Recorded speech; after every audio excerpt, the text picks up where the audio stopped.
என்னையா எக்ஸிட் போல் ரிப்போர்ட் எதுவுமே உனக்கு ஃபேவரா வரல? மொத்த பேரும் சொல்லி வச்ச மாதிரி துளசி தான் ஜெயிக்கும்னு சொல்றாங்க. என்னையா இதெல்லாம்? இல்ல தலைவரே, அதெல்லாம் நிறுத்தியா? என்னையா சொன்ன நீ?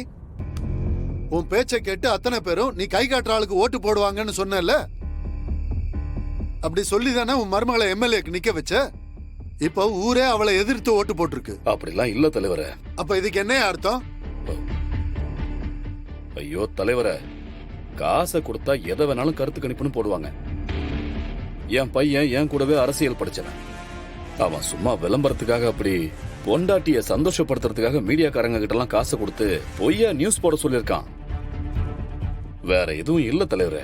அவன் பொய்யா நியூஸ் போட சொன்னது அப்படி இருக்கட்டும். நான் தொகுதியில நம்ம கட்சி ஆளுங்களை வச்சு விசாரிச்சிட்டேன். 10ல் 8 பேரு துளசி தான் ஜெயிக்கும்னு சொல்லிக்கிட்டு இருக்காங்க. இதுக்கு என்ன பதில் சொல்ல போற நீ? தலைவரே, நீங்க என்ன நம்புங்க தலைவரே. ஓட்டு என்னன்னதுக்கு அப்புறம் பாருங்க, மீனாட்சி தான் ஜெயிப்பா. நோ சொல்ற தம்பி, இந்த எக்ஸிட் போல்ல துளசணி தான் ஜெயிப்பாங்கன்னு சொல்றாங்க. ஆனா மத்ததெல்லாம் அவங்க நைனா தான் ஜெயிப்பாங்கன்றாங்க. ஒண்ணுமே புரிய மாட்டேங்குதே. ஒருத்தன் நம்ம ஜெயிப்போம்னு சொல்றான்ல, அவன் உண்மையா சொல்றான்.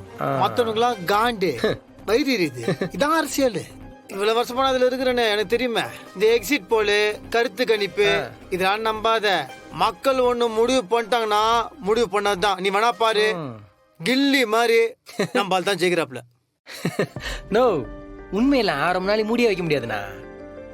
நல்லவங்க வந்தாங்கன்னா மக்கள் சப்போர்ட் பண்றதுக்கு தயாரா தான் இருக்கிறாங்க.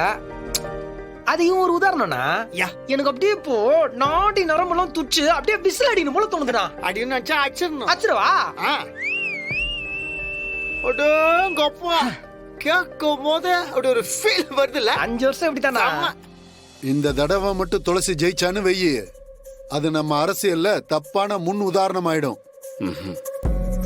இன்னும் பழைய காலத்து அரசியல் பண்ணா இப்படிதான் என் முகத்திர அப்பப்ப கிழிஞ்சுக்கிட்டே இருக்கும். இல்ல தலைவரே, அப்படியெல்லாம் யோ தெரியுயா. நாமினேஷன் தாக்கல் பண்ண விடாம உன் பையனை கடத்தின.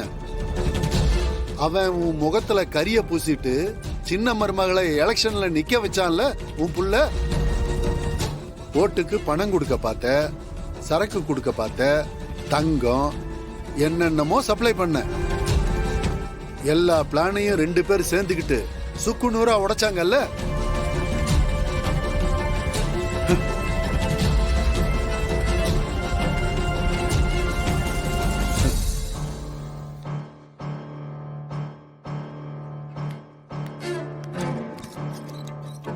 உனக்கு ஒண்ணு புரியல ஈஸ்வரமூர்த்தி. பாடம் நடத்துற வாத்தியாரு அதே இடத்துல ஸ்டூடெண்ட்ஸ்க்கு பாடம் நடத்திக்கிட்டு அப்படியே தான் இருப்பாரு. ஆனா அவர்கிட்ட படிச்ச ஸ்டூடெண்ட் முன்னேறி எங்கேயோ போயிருவான். அந்த மாதிரி தான் உன் பிள்ளையும் உன்கிட்ட அரசியல் பாடத்தை கத்துக்கிட்டு உன்னை தாண்டி போயிட்டான்.